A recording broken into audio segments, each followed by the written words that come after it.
Bonjour à tous et bienvenue dans la troisième vidéo de notre chaîne YouTube. Aujourd'hui, on vous présente un camion, un Sprinter de 2010.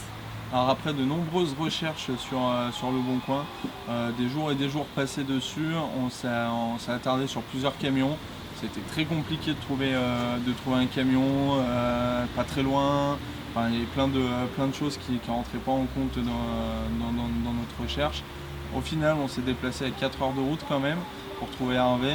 Donc pourquoi un Mercedes Sprinter? De base, on avait plusieurs critères. On voulait, selon les recherches sur les forums, tout ça, sur plein de forums, qu'on a regardé quand même pas mal de choses.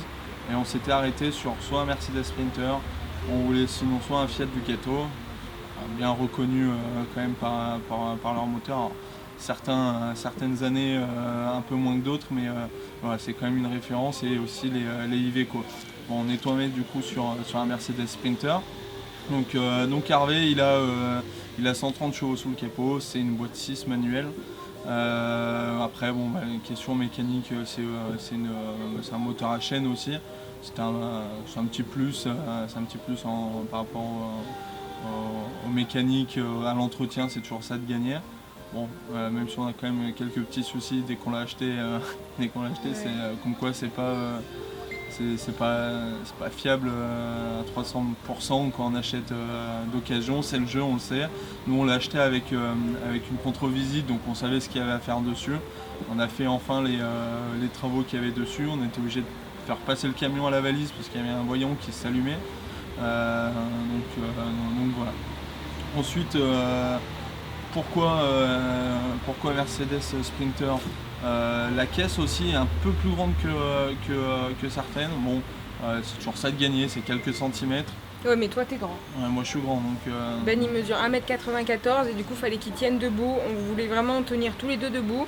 Et après le problème avec les sprinters, c'est que du coup on a que 1m78 en largeur, du coup on pourra pas dormir en largeur.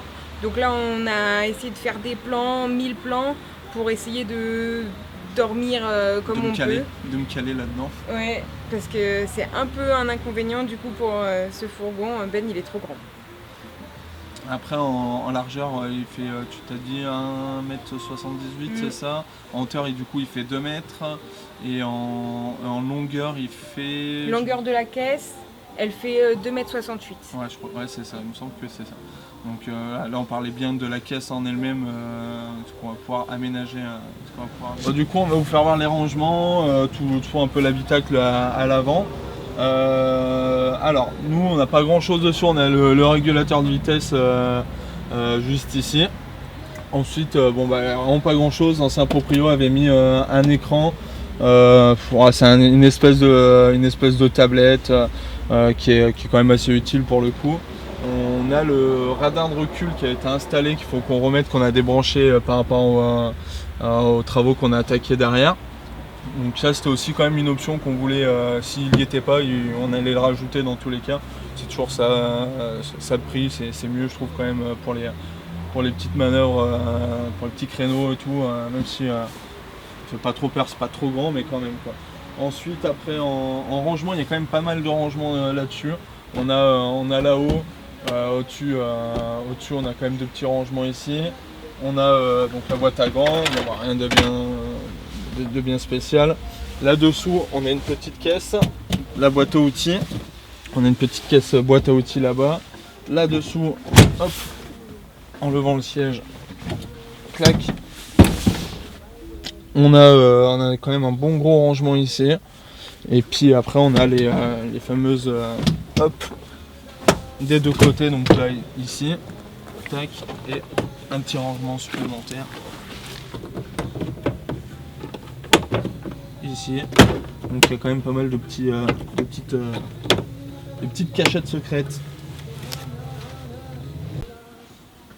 Donc voilà, donc quand on l'a acheté, on a vu ça. Aucun problème de carrosserie.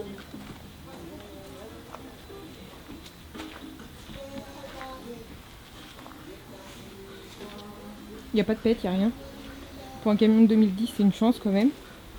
Et puis du coup, là à l'intérieur, il est plein de notre isolation. On vous en parlera dans la prochaine vidéo. Il y a pas mal de renforts qu'on peut pas couper. Enfin, on a l'impression en tout cas. On verra comment on pourra faire pour l'isolation, parce que ça va peut-être nous poser quelques soucis. Apparemment, tout ce qui est gros renfort comme ça, c'est une certitude, on ne peut pas y toucher. Tout ce qui est les petits, là, sûrement pour foutre nos futures fenêtres, on est en pleine recherche là-dessus. Ceux-là, normalement, on devrait sans souci pouvoir les couper. Mais après, tout ce qui est gros renfort, faut surtout pas y toucher, je pense. Voilà, on a aussi des passages de roues qui arrivent presque à la porte latérale, donc pour le lit, soit un avantage, soit un désavantage, on verra bien. Et puis nous, on va conserver la paroi entre les deux, mais on va sûrement faire un rallongement dans la cabine.